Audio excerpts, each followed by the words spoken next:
1000 मील सफलता की शुरुआत भी एक कदम से ही होती है। तो आज जो हम लोग पढ़ने वाले हैं गणित मैथ सब्जेक्ट में आज का टॉपिक है भूमिति, ज्योमेट्री और उसमें देखने वाले सर्कल के बारे में। ठीक है, तो यहाँ पर इसका पार्ट 1 जो है ऑलरेडी इसकी वीडियो डाली गई है। अब इसके बाद जो सामने के क्वेश्चन है, क्वेश्चन नंबर 11, ये हम लोग देख लेते हैं। ठीक है, किसी वृत्त की परिधि यदि 44 मीटर है तो उस वृत्त का क्षेत्रफल कितना होगा, ये पूछा गया है। वृत्त की परिधि दी है पर वृत्त का क्षेत्रफल हमको निकालना है। तो वृत्त का क्षेत्रफल का वर्ग, पहले हमारा फार्मूला क्या है वो देख लेते हैं। वृत्त का क्षेत्रफल बराबर क्या हो जाएगा, पाई आर का स्क्वायर। अब मेरे पास आर नहीं है, पहले आर निकालना होगा। इसके लिए परिधि का फार्मूला लिखने का, परिधि बराबर क्या होता है 2 पाई आर।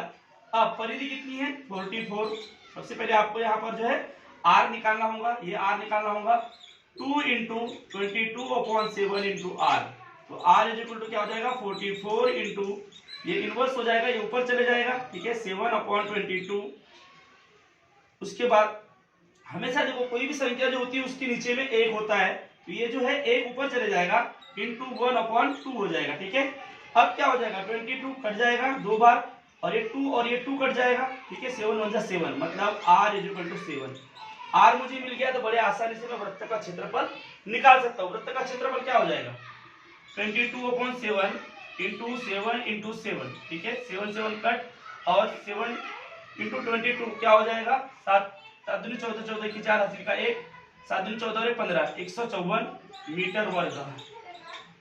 ठीक है, इस प्रकार से यहाँ पर हमारा आंसर आ जाएगा 154, मतलब ऑप्शन नंबर 4 ये हमारा आंसर हो गया। इसके बाद देखते हैं क्वेश्चन नंबर 12। इसके बाद देखते हैं प्रश्न क्रमांक 12। ये भी अपने आप में अलग है। ठीक है, दो इमारतों के लिए 3.5 मीटर त्रिज्या का वृत्ताकार पत्रे का छत बनाने के लिए 100 रुपए प्रति वर्ग मीटर के हिसाब से कितना खर्च आएगा, ये प्रश्न है। ठीक है, सबसे पहले शुरुआत से जब आप पढ़ते हो तो प्रश्न को आकलन के साथ पढ़ना है, मतलब ध्यान पूर्वक पढ़ना है। यदि आपको प्रश्न समझ में आएगा तभी आप उसका उत्तर दे पाओगे, अदरवाइज आपका उत्तर गलत हो जाएगा। इसीलिए प्रश्न को भी ध्यान पूर्वक पढ़ना बहुत ज्यादा इंपॉर्टेंट है। ठीक है, मतलब उत्तर से ज्यादा इंपॉर्टेंट प्रश्न होता है। प्रश्न को सही तरीके से पढ़ना होता है, समझना होता है, वरना क्या होता है बहुत से बच्चे पहले ही डर जाते हैं। तो डरना नहीं है, ठीक है, सामना करना है। दो इमारतों के लिए 3.5 मीटर त्रिज्या, मतलब मेरे पास आर है, और बोला क्या है हिसाब से कितना खर्च आएगा वृत्ताकार पत्रे का छत बनाने के लिए 100 रुपए प्रति वर्ग मीटर की दर से।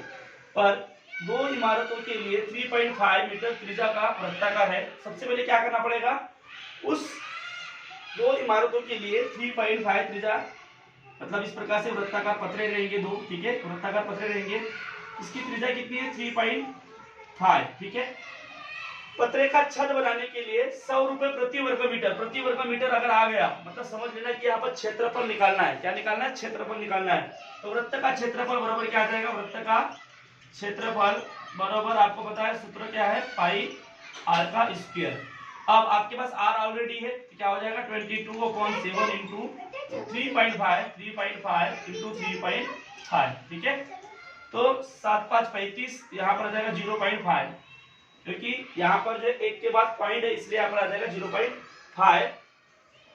अब क्या बच गया है 0.5 इंटू 3.5 इंटू 22 इंटू 0.5 इंटू 3.5। ठीक है, अब क्या होगा मल्टीप्लाई कर लो इसको। अब क्या हो जाएगा 22 इंटू 1.75, 22 इंटू 1.75। अब इसके बाद क्या हो जाएगा, इसको मल्टीप्लाई कर दो। तो अगर 1.75 जो आप इसको मल्टीप्लाई करते हो 22 से तो क्या आएगा 2 5 जा 10, 1 2 7 जा 14 14 50 50 की 5, और एक आ गया 2 1 जा 2 और एक 3। ठीक है, उसके बाद एक क्रॉस कर देना, 5 दिन 10 सेम आएगा 0 5 3। ओके, 2 के बाद पॉइंट आएगा 0, यहाँ 5, यहाँ पॉइंट, यहाँ 8 और यहाँ पर 3, मतलब 38.50। क्या आएगा 38.50, 38.50। ये क्या हो गया, इसका क्षेत्रफल हो गया, वर्ग मीटर में आएगा, ये आएगा वर्ग मीटर में, वर्ग मीटर। अब जब 38.50 वर्ग मीटर हमारा निकल गया, तब क्या होगा कि हमको क्या बोला है बनाने के लिए 100 रुपए प्रति वर्ग मीटर। यहाँ पर 38.5 या 50 वर्ग मीटर, तो यहाँ पर 3.8 338.5 इंटू क्या करेंगे 100, ठीक है। तो हमारे पास आंसर मिल जाएगा। इससे क्या मिलेगा हमको, हिसाब से कितना खर्च आएगा, खर्च, इससे हमको पतरे को लगने वाला खर्च मिल जाएगा, ठीक है। तो क्या हो जाएगा, यहाँ पर 2 जीरो जैसे कि वैसे डाल दो, उसके बाद 385 और 1 के बाद पॉइंट है, ठीक है, 1 के बाद पॉइंट है, मतलब क्या हो जाएगा 0.0, 3850। एक पतरे का खर्चा जो है 3850 रुपए है। अगर एक पतरे का खर्च जो है 3850 रुपए है, तो 2 पतरे का खर्चा कितना हो जाएगा, 3850 इंटू 2 करना पड़ेगा, ठीक है। 2 पत्रों का खर्च, दो पतरे का खर्च क्या हो जाएगा, 3850 इंटू 2 इक्वल टू क्या हो जाएगा 77 रुपए, 7700 रुपए, ठीक है, 7700 रुपए, क्योंकि 2 जीरो जीरो हो जाएगा और 2 पंचे 10 की शून्य हो जाएगा, और उसके बाद 8 दूनी 16 और 17 17 के साथ हासिल का 1 6 और 1 7, 7700 जो है, मतलब 7700 जो है हमारा आंसर आएगा। यहाँ पर जो ऑप्शन नंबर 2 ये हमारा आंसर हो जाता है। इस प्रकार से हमने देखे कि कितने आसानी से हमने आंसर निकाल लिए। इसके बाद प्रश्न क्रमांक, इसके बाद देखेंगे प्रश्न क्रमांक 13। क्या बोला है, एक केंद्रीय कोण, मतलब केंद्र बिंदु से बनने वाला कोण, ठीक है, इसको बोलेंगे केंद्रीय कोण, 150 डिग्री माप का है, 150 डिग्री माप का है। तो उस लघुचाप, ये हो गया एक लघुचाप, इसको बोलेंगे ए एक्स, और बी ये हो गया लघुचाप, और ये हो गया दीर्घचाप के संगत दीर्घचाप का माप कितना होगा। आप सभी को ये पता होना चाहिए कि वृत्त जो है ये टोटल जो 360 डिग्री का होता है, तो 360 डिग्री, ठीक है, माइनस 150 डिग्री। तो हमको यहाँ पर लघुचाप, यहाँ पर जो है टोटल जो वृत्त का माप जो है वो लिख लिए 360 डिग्री का होता है, माइनस लघुचाप। तो यहाँ पर हमको आंसर मिल जाएगा दीर्घचाप का, ठीक है। दीर्घचाप क्या हो जाएगा, 0 में 0 गया 0, 6 में से 5 गया 1, और 3 में से 1 गया 2। इस प्रकार से 210 डिग्री जो इसका 210 डिग्री इसका माप हो जाएगा, ठीक है, 210 डिग्री। तो इसको थोड़ा यहाँ न लिखते हुए हम लोग इसको यहाँ लिख देते हैं 210 डिग्री, ठीक है। तो यहाँ पर ऑप्शन नंबर 2 जो है हमारा ये आंसर हो गया 210 डिग्री। बड़ा ही शॉर्टकट में बताया मैंने, ज्यादा लिखा नहीं, यहाँ पर सीधी सी बात है, आप सबको बताया ये पूरा मिला के 360 होता है, उसमें से लघुचाप 150 है, तो 360 में माइनस 150, तो दीर्घचाप का माप मिल जाएगा 210 मिल गया हमको। ये हमारा हो गया आंसर ऑप्शन नंबर 2। इसके बाद प्रश्न क्रमांक 14। क्या बोला है, किसी वृत्ताकार दीर्घचाप का माप लघुचाप के माप से दुगुना है। मानो कि, अब मानना पड़ेगा यहाँ पर, मानो कि लघुचाप जो है, लघुचाप का माप जो है, लघुचाप का माप जो है ये कितना हो गया, x हो गया। तो दीर्घचाप का माप कितना हो जाएगा, 2x हो जाएगा। क्या हो जाएगा, 2x हो जाएगा। दीर्घचाप बराबर 2x, ठीक है। तो क्या बोला है, किसी वृत्ताकार दीर्घचाप का माप लघुचाप के माप से दुगुना है, तो दीर्घचाप 2x और ये x, अब दोनों मिला के आपको पता है 360 डिग्री होता है, ठीक है। क्या हो जाएगा, x प्लस 2x इज इक्वल टू क्या हो जाएगा 360 डिग्री। तो क्या हो जाएगा 3x is equal to 360 degree. अब x इज इक्वल टू क्या हो जाएगा 360/3, तो क्या हो जाएगा 3 1 3 3 दूनी 6, 1 और 2 12, 120 हो गया। x इज इक्वल टू क्या हो जाएगा 120 degree. x is equal to 120 degree, मतलब लघुचाप का माप जो कितना हो गया x डिग्री। तो लघुचाप का जो संगत कोण होता है, संगत केंद्रीय कोण, उसका माप भी 120 होगा, क्योंकि लघुचाप का x इज इक्वल टू क्या है x 120, ये है लघुचाप का माप, लघुचाप का माप बरोबर केंद्रीय संगत केंद्रीय कोण का माप, बरोबर संगत केंद्रीय कोण का माप, केंद्रीय कोण का माप होता है, ठीक है, कोण का माप। यहाँ पर जो है लघुचाप का माप बराबर ही संगत केंद्रीय कोण का माप होता है, इसीलिए जो है यहाँ पर भी हमारा आंसर क्या आ जाएगा, 120 डिग्री। यहाँ पर आंसर आएगा ऑप्शन नंबर पहला, ठीक है। इसके बाद क्वेश्चन नंबर 15।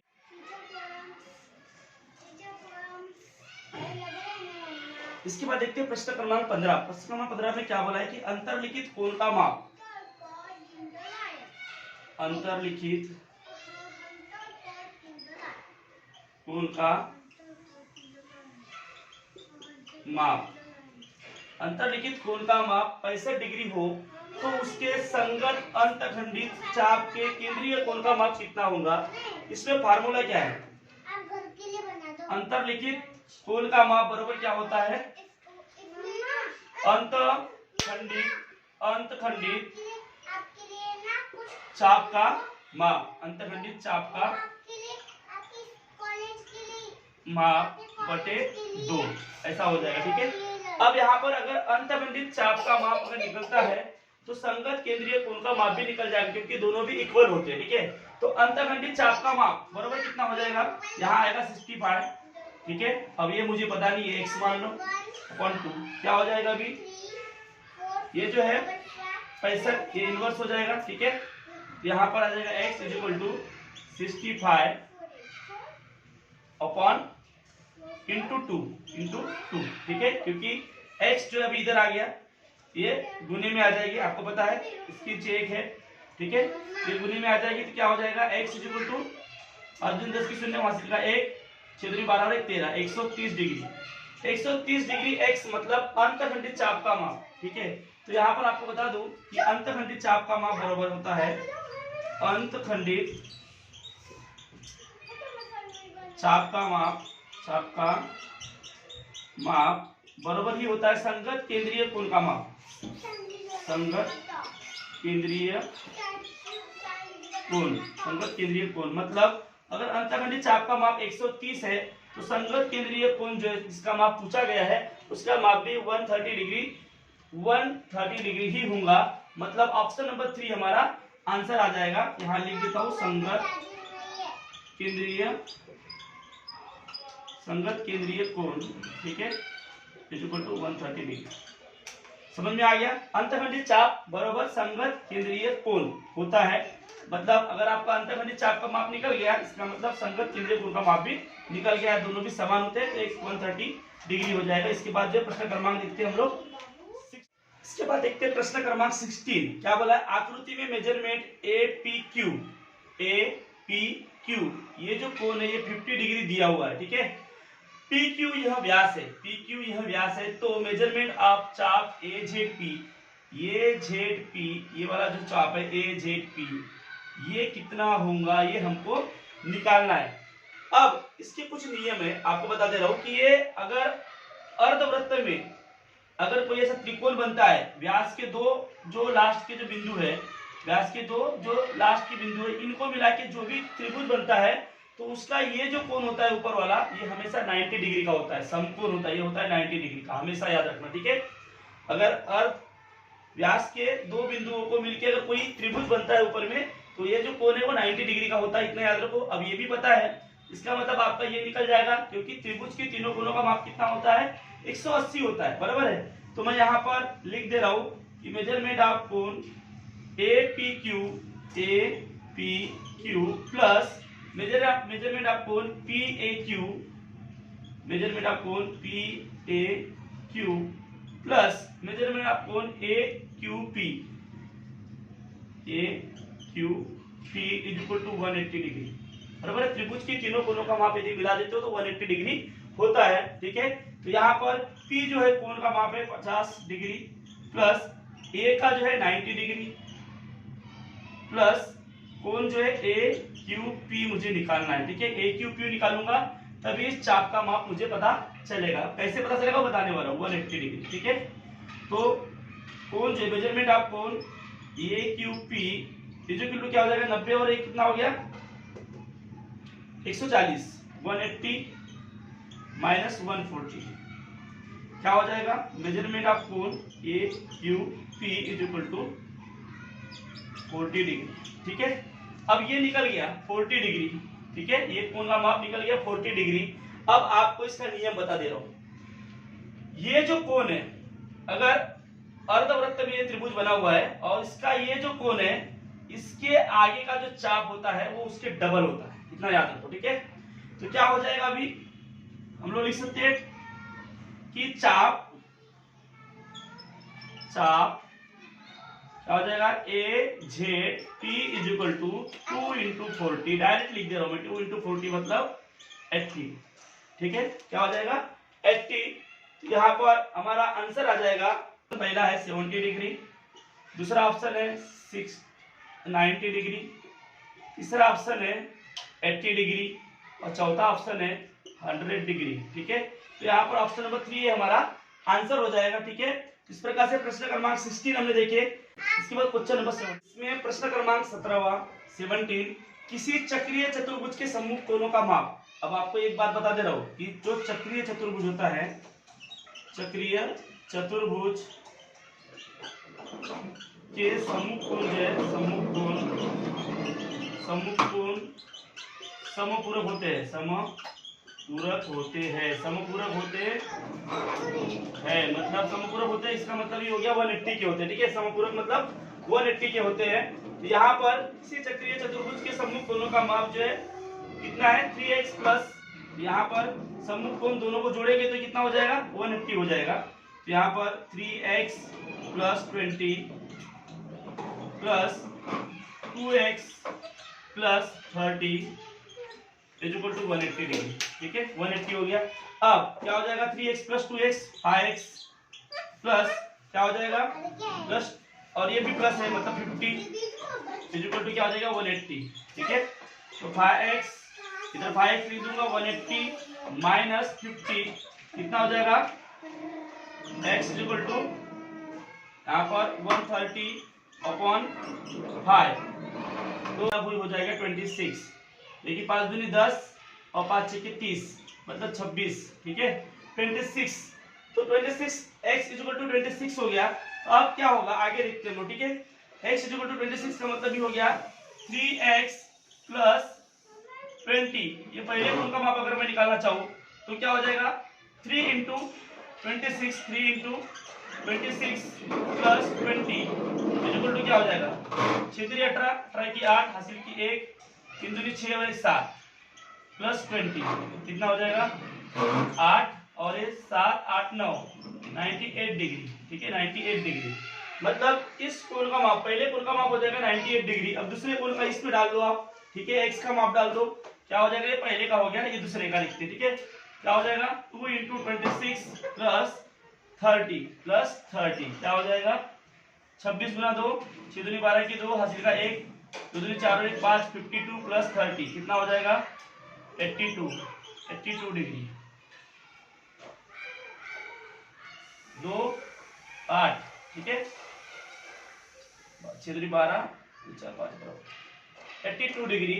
तो 98 और 82 डिग्री, देखो दूसरे का माप जो है 82 डिग्री है। तो यहाँ पर जो ऑप्शन नंबर पहला है हमारा आंसर हो जाएगा। इस प्रकार से बड़े आसानी मिल जाएगा। इसके बाद क्वेश्चन नंबर 18 देखते हैं, प्रश्न क्रमांक 18 आकृति में कोण ए दिया हुआ है, कोण ए दिया हुआ है, एक आकृति बनी हुई है, उस आकृति के अंदर जो है एक चतुर्भुज निकला हुआ है, चक्रीय चतुर्भुज बोलते हैं। ठीक है, 110 डिग्री जो है का हो, ये है 110 डिग्री का हो, तो चाप जो है BAD, चाप BAD मतलब ये जो चाप है, ये यहां से लेके तो यहां तक की जो चाप है, इस चाप का जो है माप ज्ञात करना है। तो बड़ा ही आसान है। आपको एक चीज बताया था इसके पहले वाले क्वेश्चन में, क्वेश्चन नंबर 17 में, कि चक्रीय चतुर्भुज में क्या होता है, चक्रीय चतुर्भुज के सम्मुख कोण जो है, सम्मुख कोण क्या होते हैं, समपूरक होते हैं, समपूरक होते हैं, समपूरक होते हैं। मतलब इस कोण का माप और इस कोण का माप मिला के कितना होता है 180 डिग्री होता है। तो बड़ा ही आसान है। कोण ए, मेजरमेंट ऑफ कोण ए प्लस मेजरमेंट ऑफ कोण सी, अब मेरे को सी निकालना है राइट। जब तक सी का निकालूंगा तभी चाप का माप मुझे पता चलेगा। तो सी आप ऐसे भी डायरेक्ट भी निकाल सकते हो, इतना सारा लिखने की जरूरत भी नहीं है। ठीक है, इक्वल टू क्या हो जाएगा 180 डिग्री। अब आपको पता है कि ये मतलब कितना, तो मेजरमेंट ऑफ, मैं डायरेक्ट लिखता हूँ, मेजरमेंट ऑफ कोण सी इज इक्वल टू 180 माइनस ए मतलब कितना है 110, 110। अब कितना हो गया, बच गया कितना 70। ठीक है, 70 डिग्री। तो कोण सी जो है, मेजरमेंट ऑफ कोण सी कितना हो जाएगा 70 डिग्री हो जाएगा, ये हो जाएगा 70 डिग्री। ठीक है, क्योंकि दोनों समपूरक कोण का माप जो है 180 होता है, मतलब 110 ये हो गया, तो ये हो जाएगा 70 डिग्री। अब आपको और एक नियम बताया था कि ऐसे समय इस कोण का जो सामने वाला चाप जो होता है उससे डबल होता है। कितना होता है? डबल होता है। तो यहाँ पर क्या हो जाएगा, 70 इंटू 2 इज इक्वल टू चाप जो है चाप डी ए बी।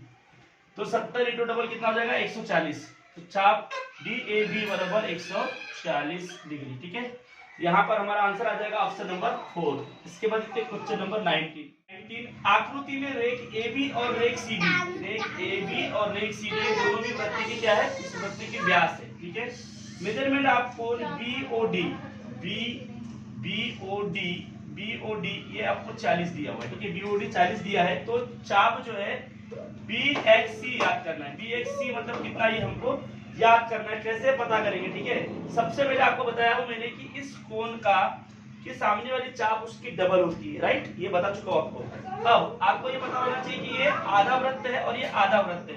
मतलब व्यास के ऊपर वाला भाग में 180 का होता है और नीचे वाला भाग में 180 का होता है। तो ये दोनों कोण मिला के 180 हो जाएंगे। ठीक है, तो अगर ये 40 है तो कोण ये वाला जो कोण है ये कोण कितने का हो जाएगा? 140 का हो जाएगा डेफिनेटली, राइट। लेकिन तो शॉर्टकट में बता दूं तो कोण जो है मेजरमेंट ऑफ कोण COB इज इक्वल टू हो जाएगा 140 डिग्री। अब ये अगर 140 डिग्री है, इसका मतलब इसके सामने वाला चाप जो है उसका डबल हो जाएगा। तो चाप जो है BXC, तो चाप जो है BXC इज इक्वल टू क्या हो जाएगा? 140 इंटू 2 मतलब ही हो जाएगा 2008 और यहाँ पे आ जाएगा 280 डिग्री। 280 डिग्री इस चाप का माप हो जाएगा BXC। मैंने आपको बार बार बताया इसके पहले भी, इस कोण का डबल ये चाप होता है। ठीक है, इस ये कोण कितना है? अगर ये दोनों कोण मिला के 180 के होते हैं तो ये 40 का था तो ये 140 हो गया। और इसके सामने वाले जो चाप होती है वो इसका डबल होती है, 140 का डबल हो जाएगा 280। यहाँ पर ऑप्शन नंबर 4 हमारा आंसर हो गया। इसके बाद लास्ट क्वेश्चन, प्रश्न क्रमांक क्वेश्चन नंबर 20 देखते हैं। वृत्त की त्रिज्या अगर 14 सेंटीमीटर हो तो उसके अर्धवृत्त की परिधि ज्ञात करो। अर्धवृत्त की परिधि का आपको फार्मूला पता होना चाहिए। अर्धवृत्त की परिधि बराबर क्या हो जाएगा? अर्धवृत्त की परिधि बराबर अर्ध परिधि प्लस डी मतलब व्यास। अगर त्रिज्या 14 है तो व्यास कितनी हो जाएगी? 28 हो जाएगी डेफिनेटली। ठीक है, अब अर्धवृत्त मतलब होता है पाई r प्लस डी मतलब हो जाएगा 28। अब पाई मतलब 22/7 इंटू r मतलब 40 प्लस 28। ठीक है, 7 दूनी 14, यहाँ 2 हो जाएगा। इसका मतलब ही हो गया 22 इंटू 2 मतलब 44 प्लस 28। ठीक है, ध्यान, आंसर क्या हो जाएगा आपका? 72 हो जाता है यहाँ पे, 72 सेंटीमीटर। इस प्रकार से अर्धवृत्त की परिधि क्या हो जाएगी? 72 सेंटीमीटर। 4 और 8 12 12 के 2 हासिल का 1, 4 और 5 6 और 1 7 72 सेंटीमीटर मतलब 72 सेंटीमीटर। इस प्रकार से ऑप्शन नंबर 4 ये हमारा आंसर होगा। इस प्रकार से हमने क्वेश्चन नंबर 11 से लेके तो क्वेश्चन नंबर 20 तक पूरे सॉल्व किए। वृत्त पर आधारित जितने भी प्रश्न है ये पार्ट 1 की वीडियो, ध्यान पार्ट 2 की वीडियो के माध्यम से समझाए गए। यदि ये वीडियो आपको अच्छी लगी तो इसको लाइक और सब्सक्राइब करना है।